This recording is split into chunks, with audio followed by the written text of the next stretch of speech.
მედიასთან დაკავშირებულ თემატიკაზე. განსაკუთრებით განვითარებულ ქვეყნებში აქცენტი კეთდება უკვე სკოლებში, რომ მოხდეს იგივე ბავშვებში მაქსიმალურად, ესე ვთქვათ, იმუნარჩევების განვითარება, რომელიც იგივე ჟურნალისტიკის განვითარებას უზრუნველყოფს.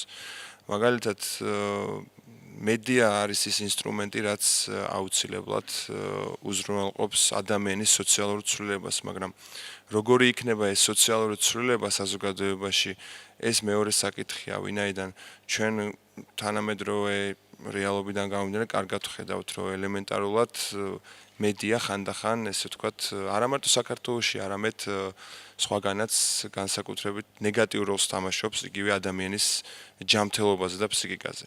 აქ რაზე ვამახვილებ ყურადღებას.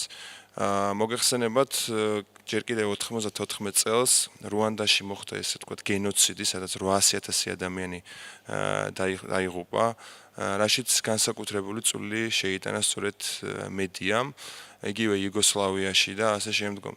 ეს არის ის მაგალითები, რომელიც მიგვითითებს თუ როგორი არ უნდა იყოს რეალურად მედია და ამასთან დაკავშირებით უკვე უამრავი აკადემიური შრომა არსებობს, მით უმეტეს 21 საუკუნეში ახალი ტექნოლოგიებია და როგორც იგივე იმანუელ კასტელი არის ოქსფორდის უნივერსიტეტის პროფესორი, მან ესეთი რაღაც აღნიშნა, რომ დღეს მსოფლიო არის ქსელური საზოგადოების ეპოქაში, ანუ რეალურად ჩვენ ქსელური ეპოქაში ვცხოვრობთ, ვინაიდან იგივე ჩვენი იდენტობა, ჩვენი აზრები ხშირ შემთხვევაში სწორედ აი ამ ქსელურ სისტემებში ხდება, ესე ვთქვათ, გამოცვლა, რაც იგივე საქართველოსთან მიმართებაში, ხო? აი სოციალური ქსელი Facebook-ი ავიღოთ. ეს არის ინსტრუმენტი, რომელმაც შეიძლება შეცვალოს რეალობა, ჩვენი ყოველდღიური რეალობა, ჩვენი ურთიერთდამოკიდებულება და ასე შემდეგ. ეს არის ძალიან დიდი კაპიტალი.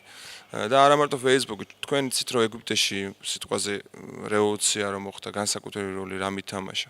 ვიბერმა, იგივე ვაიბერმა, როგორც გინდათ ისე უწოდეთ, იმიტომ რომ რეალურად იქ ახალგაზრდები მაქსიმალურად ცვლიდნენ იმ ინფორმაციებს, რომელიც შემდგომში მუბარაკის რეჟიმის შეცვლა განაპირობა. ანუ როცა ვეხებით მედიის თემატიკას, რა თქმა უნდა, ძალიან გრძნობიარე თემა არის და აუცილებელი არის, რომ არსებობდეს სახელმწიფოში ის ინსტრუმენტები, რომელიც ჯანსაღი მედიის ფორმირებას უზრუნველყოფს მომავალში და ჩემი აზრით ეს სწორედ სკოლებიდან უნდა იწყებოდეს, ვინაიდან ეგრე ფორმალური და არაფორმალური განათლებით, რომ იგივე ახალგაზრდობაც უფრო იყოს ჯანსაღი და მოწოდებული, რომ მან, ესე ვთქვათ, ნორმალური ინფორმაცია მიიღოს და რა თქმა უნდა ნორმალურად განვითარდეს საზოგადოებაში.